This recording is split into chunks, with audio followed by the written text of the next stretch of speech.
A lot of work so far in managing our app state across all of our different components in multiple ways using different patterns, but now we need to do probably the most important thing in our app, and that is making our player function. We actually want to play the song that we've loaded in our player when we hit the play button. And the way we're going to do that is by, within our song player component, bring in React Player. So we'll import React Player from React-Player, and we're going to add it to the bottom of our return.jsx. We can add it, say, within our card above card media, and once again it's going to be hidden. So we'll set the hidden prop here, and once again we're going to pass through the URL, and this time it's going to come from state.song.url. React Player has a playing prop that determines when our song is actually playing, and that's going to be controlled by state.isPlaying. And really those are the core parts to get our song to actually play. So let's save that, and let's see if we can play the song that's loaded when we hit the play button.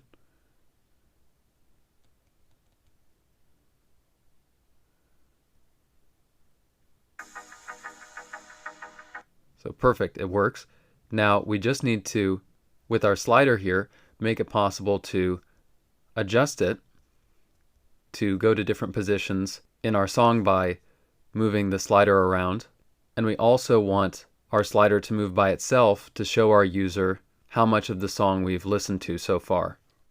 And the way we're going to do this is we're going to use a callback that React Player makes available to us called onProgress. And this callback is going to be executed whenever progress is made in our song, whenever we listen to more of our song.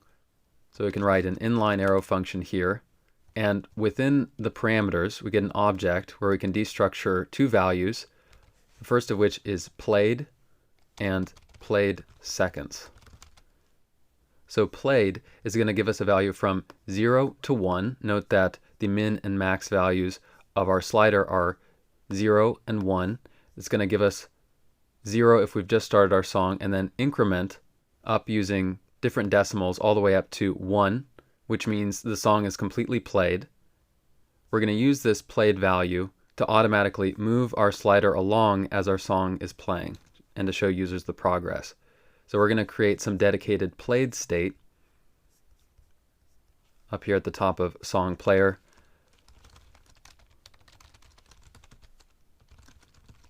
And we're going to initialize this to 0, and we'll call this played and set played. So we're going to call set played whenever there's progress, and that'll accept the played value. And then our slider is going to be controlled using the value prop by the played piece of state. So now if we were to play our song, we'll see that the slider starts at the beginning, and as we listen to a little bit of it,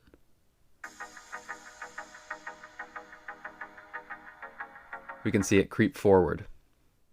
Now what we want to be able to do is to move this ourselves. Right now it's being controlled by state, and we don't have the ability to move it to adjust the played value. So it's always going to stay in this position. So how do we let our users change that to adjust the slider themselves? To adjust the slider's value, we can add an onChange, and it's going to be connected to a new function, handle slider change. Or we could call this handle progress change. So this new function is going to accept two things. It's going to accept an event, which we're not really going to need, and the slider component from Material UI is also going to pass us what we're going to call the new value. So this is going to be the value that we get when we change the slider's position, and that's what we're going to use. That's what we're going to pass to set played in order to adjust how much of the song is played. Now, one important thing here is that we want to keep track of when a user is seeking through the song, when the user is trying to change the slider. And in that case, we don't want the state to be set from the onProgress callback.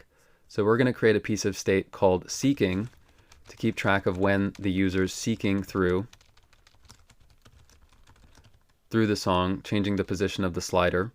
So by default, it's going to be false. So when a user clicks on the slider, and that is going to take place during the on mouse down event, the mouse down event, we want to call a function handle seek mouse down. And what this will do is it's just going to set seeking to true. So the user is seeking through the song, and then when they're done seeking, when they mouse up, when they're done changing the slider's position, we'll call handle seek mouse up. And that's where we're going to do a couple of things. First of all, we're going to set seeking to false, but we want the player itself to seek to that position, to go to that position. I should say to go to that place in the song. So we need to actually get a reference to the React player to call a method on it. This is from the documentation. We're going to need to reference the player. So we'll call useRef up at the top and create a ref for the player, which we'll name React Player Ref. Then we'll go down to the player component itself and add the ref attribute and set that to React Player Ref. So when our song player component's mounted, within handle seek mouse down, we're going to have a reference to it in React Player Ref, and specifically on the current property. And from that, we're going to be able to call seek to, this method that React Player makes available to us, to seek to the position that is now within the played piece of state.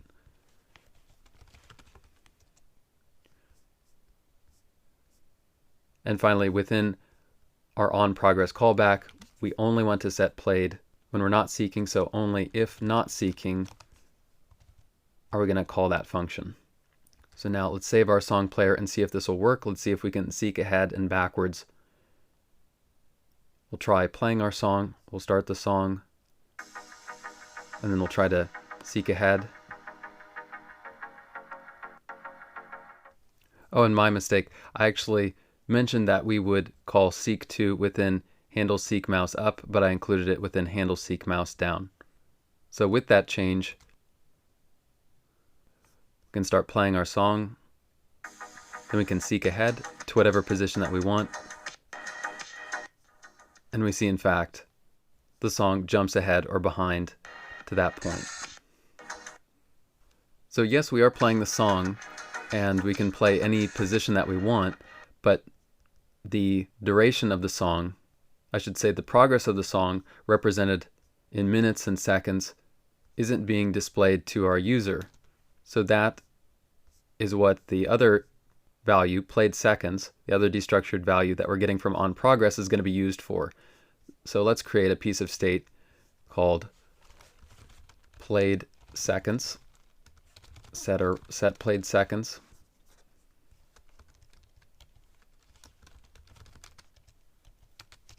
Which again will be 0. And this will be pretty simple. And to update this piece of state, we'll just call set played seconds here within onProgress. And then we can use that value where we previously had the hard-coded time, so we can interpolate played seconds. And when we play our song,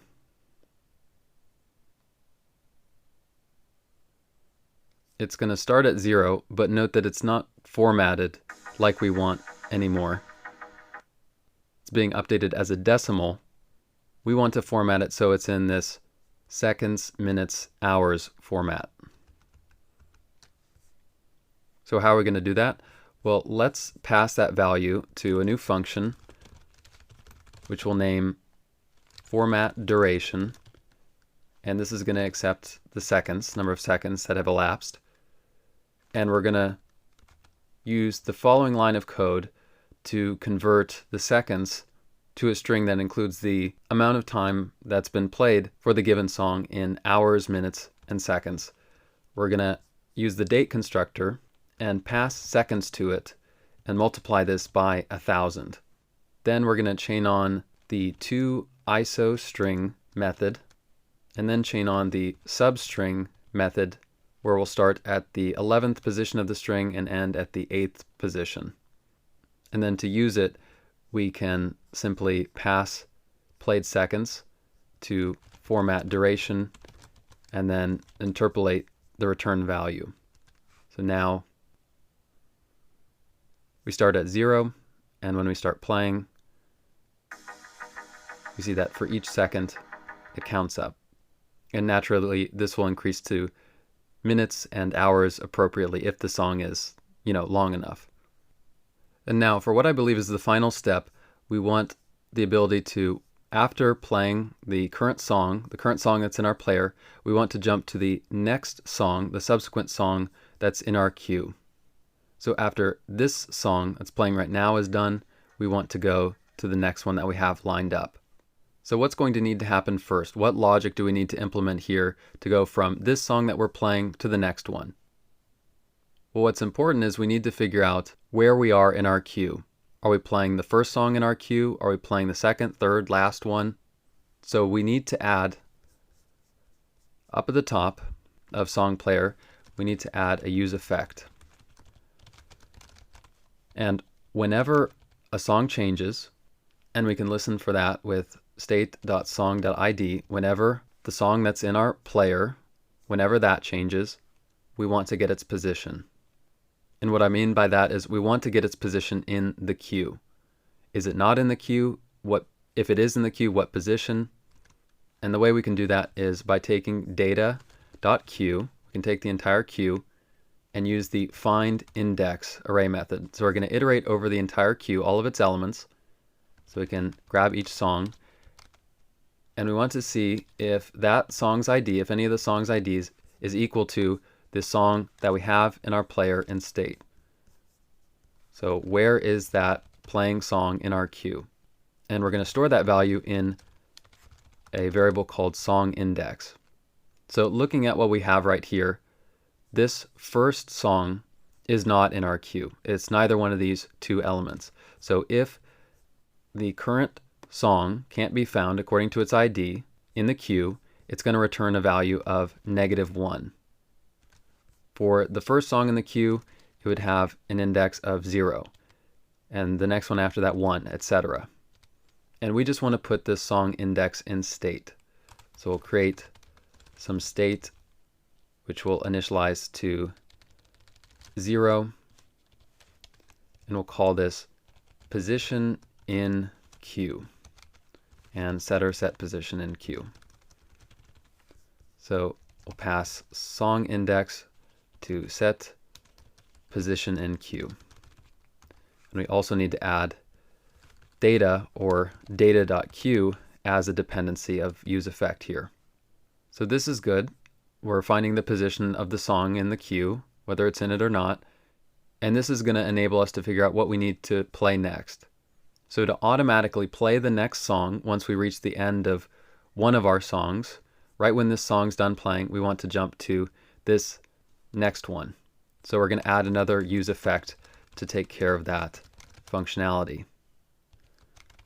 So first of all, we need to see if there is a next song.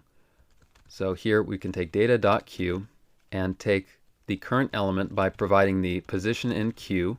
Remember, that's the song index, the current song that's playing, and we can increment it by 1 in order to get the next item in the array. And that's what we'll put in a variable called next song. So if we have a next song, and in addition to that, if played, we know played is going to be 1 when it's finished. If played is equal to 1 and we have a next song, if this is a truthy value, we actually have an object. If we're at the end of the list, this is going to return undefined. If we have a next song, first of all, we want to set played to 0. This is going to ensure that we don't just keep going to the end of the queue. If we don't set played back to 0, this if condition is going to run every time, our state's going to update, and then this if condition is going to run until we get to the end. And there's no next song. So we'll set played back to 0, and then we want to dispatch set song,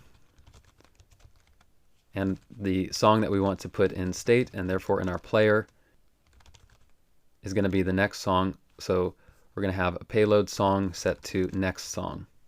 And we need to add a bunch of dependencies to our dependencies array.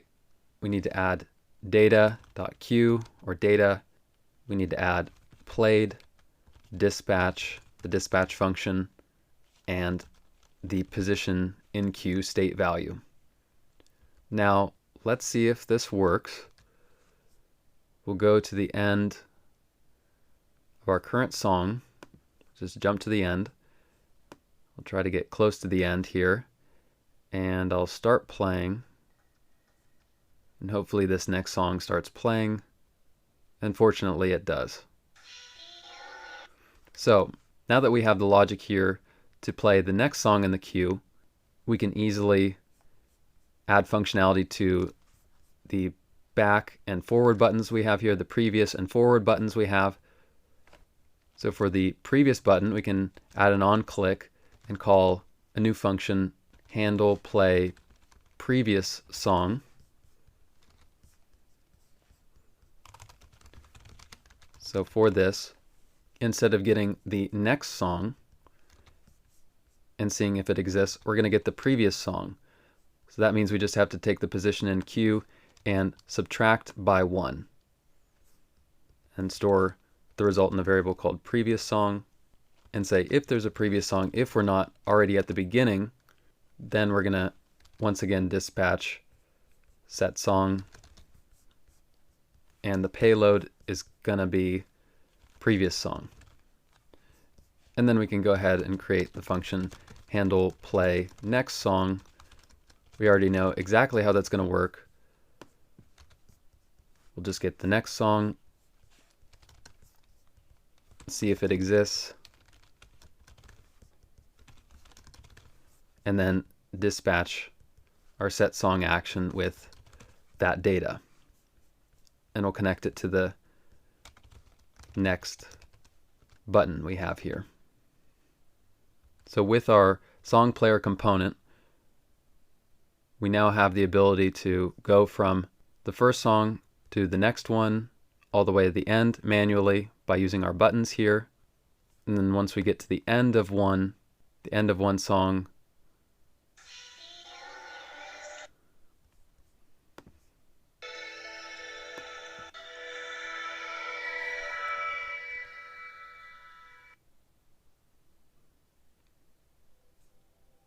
it's going to immediately jump to the next one in our queue and start playing.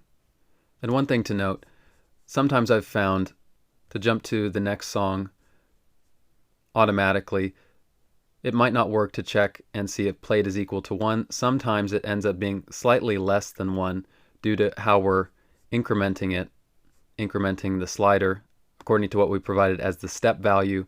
So you might need to compare with a value slightly less than 1. You might need to say if played is greater than or equal to, say, 0.99 or something like that. So congratulations, I think we've come a really long way in making this app. We've used a ton of different libraries, a ton of different tools, and we've taken a look at how to leverage them to do some pretty neat things, both inside and outside our app, how to manage global app state, how to fetch and change data in real time, and display those changes to our users. And on top of that, we have a really neat, impressive app interface using our Material UI component library. So again, great work. I hope that building this app has shown you just how powerful all of these tools are, and as a kind of stepping stone to building even more impressive and feature-rich apps, which is exactly what we're going to use all of our newly developed skills to do.